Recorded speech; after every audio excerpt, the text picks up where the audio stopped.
How great the robe of liberation, a formless field of merit. Wrapping ourselves in Buddhist teaching, we free all living beings.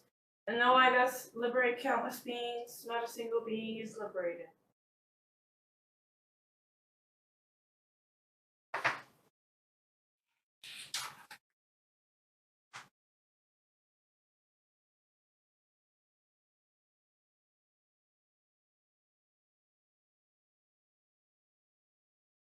Incense chat.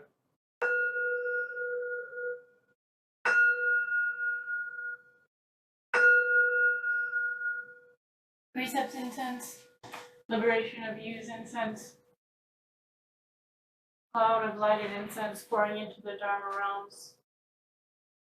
Offering to the highest teachers of the 10 directions, I respectfully bow to the altar of the incense cloud.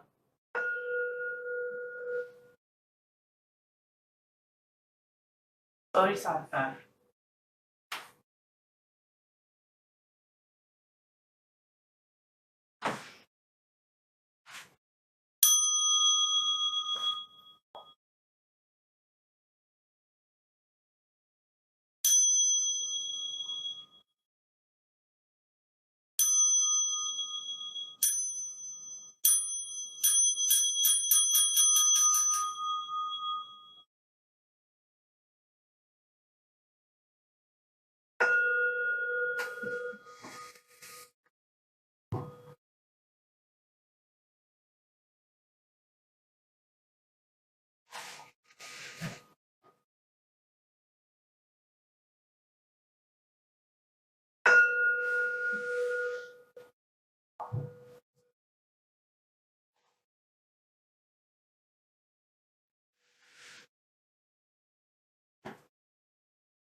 Chant of compassion.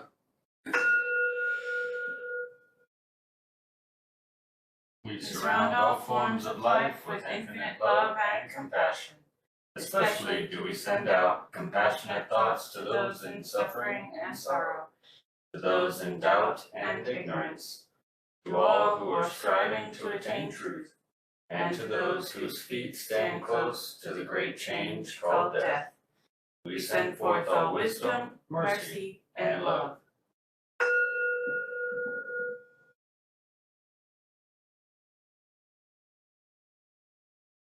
May the infinite light of wisdom and compassion so shine within us, that the errors and vanities of self may be dispelled.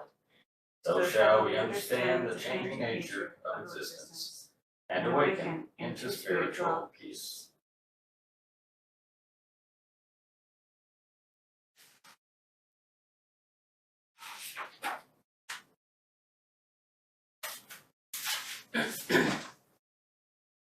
The refuges.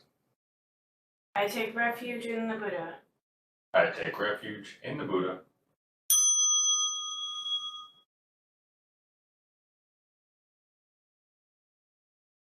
I take refuge in the Dharma. I take refuge in the Dharma.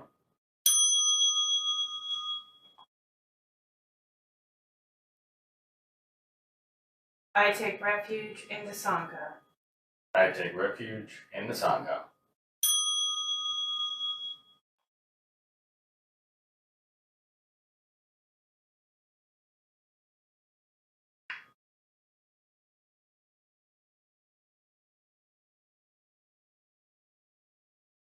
The 5 precepts. I take up the practice of not harming living beings. I take up the practice of not harming living beings. I will not take what is not offered. I will not take what is not offered. I will not misuse sexuality or sensuality. I will not misuse sexuality or sensuality. I will practice gentle, truthful speech. I will practice gentle, truthful speech. I will not deal in nor misuse intoxicants. I will not deal in nor misuse intoxicants.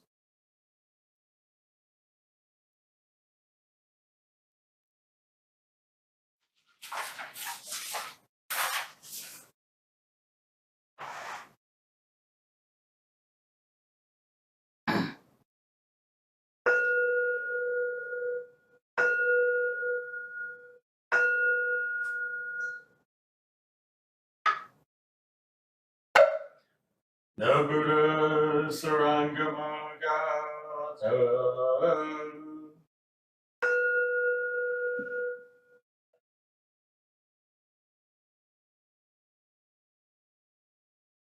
True nature is free from all phenomena,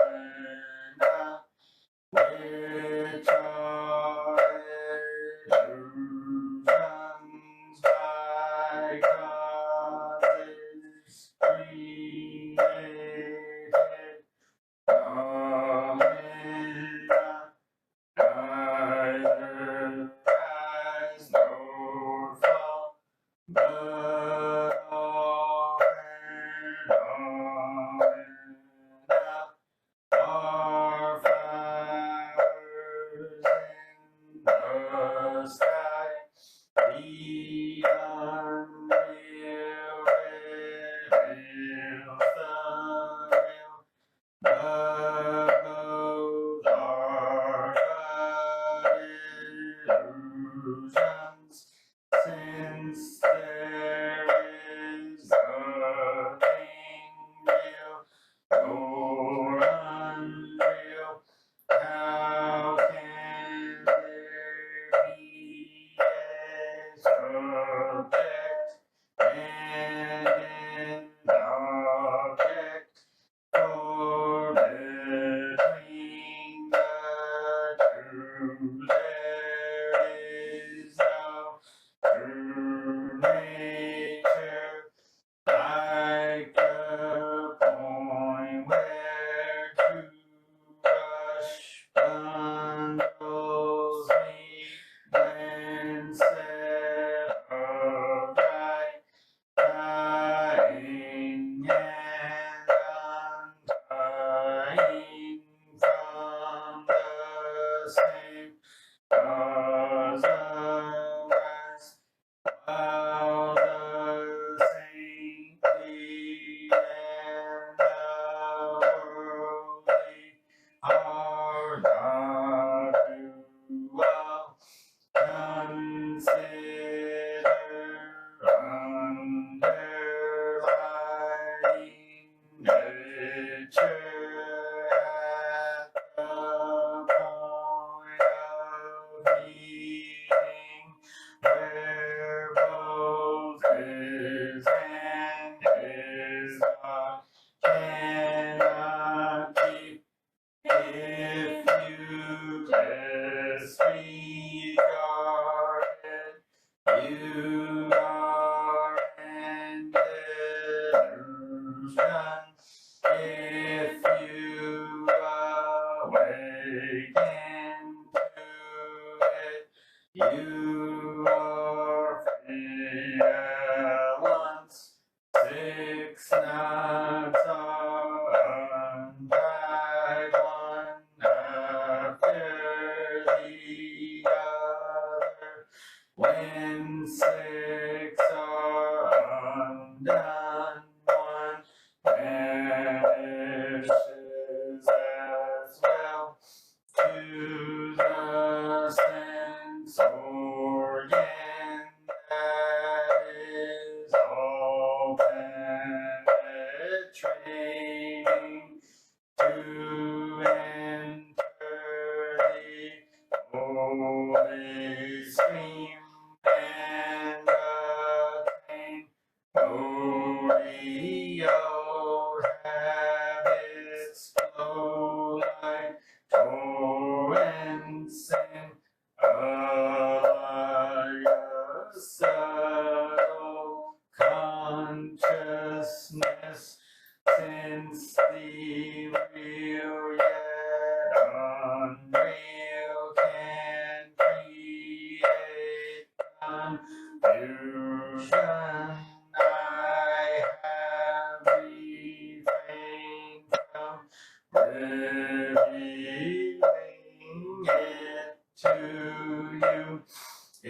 stop progressing, then there is nothing real. If what is not illusion ceases to arise, where can illusion be? This is the profound lotus Dharma, the precious Bodhi of the royal gem, peace samadhi of seeing all things as illusion, which in a finger's snap leads to the state beyond all study, the unsurpassed doctrine was followed by all vagabonds in all directions on the one path that to Nirvana leads.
In a meeting this week, I heard the phrase used, throwing out the baby with bathwater. And I hadn't heard that in a long time. And it's an interesting saying or idiom, because it really applies to, or speaks to, our want for things to be perfect or nothing at all. It speaks to this idea that we need to control the outcome. And thinking about that, it reminded me of a time when I used to want or need everything to be planned out. I mean, I still have that tendency, but it was in much more finer detail before, before I had all these years of practice with Supreme Bodhi. Before it was, if we went a different route to the store, if we went a different, if the road was closed, if someone wanted to take the scenic route, that would irritate me. I would not have my first reaction would be, why did you do that? Why would you do that?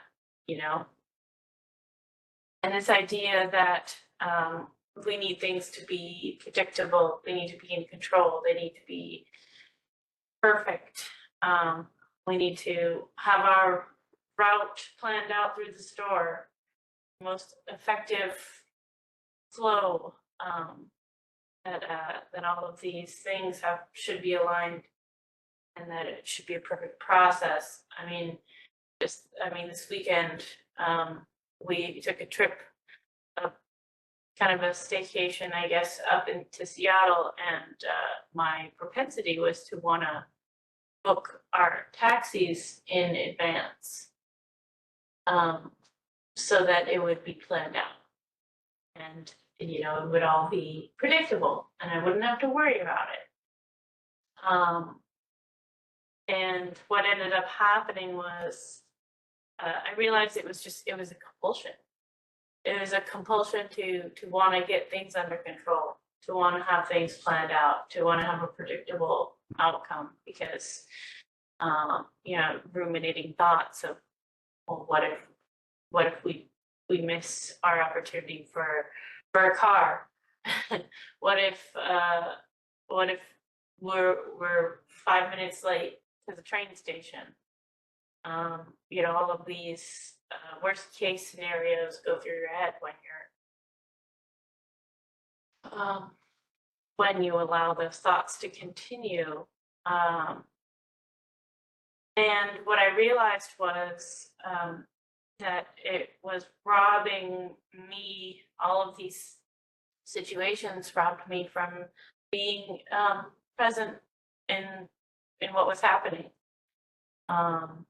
It's like all this time spent thinking about the most effective route, the most efficient way to do things, planning everything out to the minutest detail, needing things to be perfect, perfectly understood, perfectly executed. All of those things are a lot of thoughts that take up a lot of time.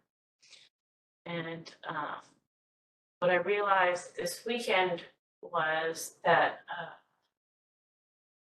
it was much nicer to, just identify that those things that are safe to cross when we get there. I can order a car when we get to the point where we're ready to go.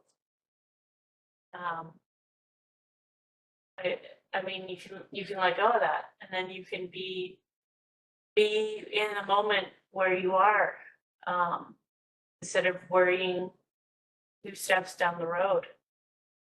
And it really makes it much less stressful. You can let go of those thoughts. We can use our practice, not need to stay grasped onto those thoughts. And it makes a big difference, because I noticed that when I'm thinking about being efficient, when I'm thinking about, I'm very task driven, it's very goal oriented, it becomes very robotic almost. Like we went up for a friend's wedding, and it was almost like it's so funny to think about it this way, but what does success look like? What does having a good time look like? And I know that I definitely had to keep an eye on my thoughts during that whole event, because I would have the propensity to want to analyze whether or not people were having a good time.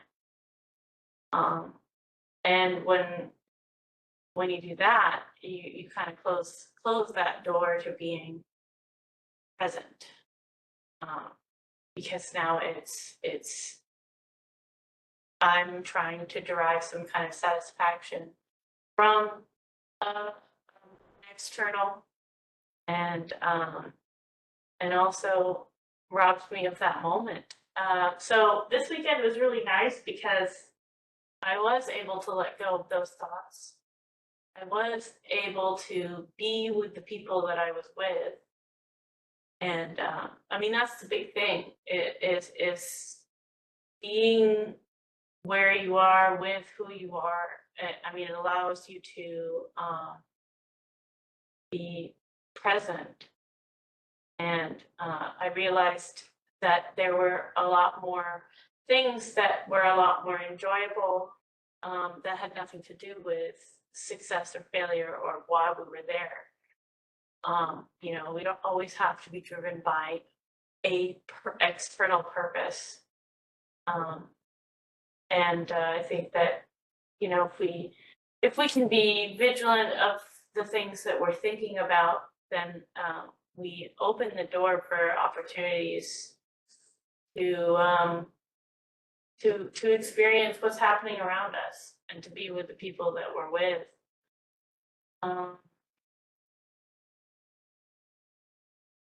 And it is the Buddha teaches us that we can only hold one thought at a time. And if you're holding one thought, now you know you can't see what's happening. You're just in your own head. You're in your own delusion about what you think is happening instead of being present. So I'm noticing that these that upholding the practice can have can lead to unexpected positive experiences. The practice isn't about chasing positive experiences, but you know, when we can have Supreme Bodhi in our daily lives, we can have the resiliency to meet whatever's happening in the moment. And it's just a totally different experience of the world. And it's a much gentler experience of the world, I would say. So even in the midst of, we have things to do, people to see, places to go, just notice when you're being too task oriented, when you're in your own head, when you have these thoughts that things should be a certain way, all or nothing thoughts, thoughts that are, you know, I need to control this, maybe from a place of, they come from a place of fear, maybe they come from a place of missing out, but just staying vigilant and trying, you know, to get to that place where you can sustain Supreme Bodhi and get rid of those unproductive thoughts, because they are unproductive thoughts. That it really opens it up. So anyway, that concludes my Dharma talk for today.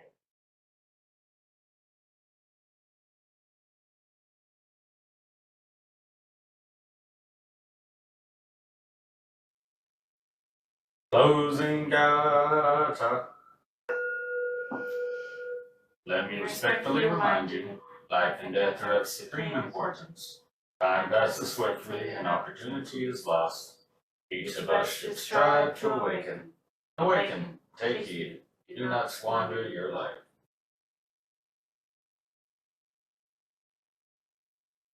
Offering of merit. May the merit of this penetrate into each thing in all places, so that we and every sentient being together can realize the Buddha's way.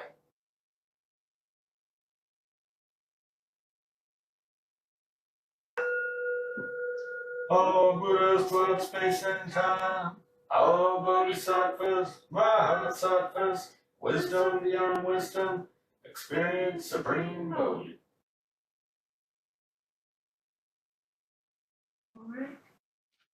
All right. Thank you, everybody, for attending, joining, sharing, as always. Yeah. And we'll see you next time. Have a good one. Bye. Thank you. Thank you. Bye. Bye.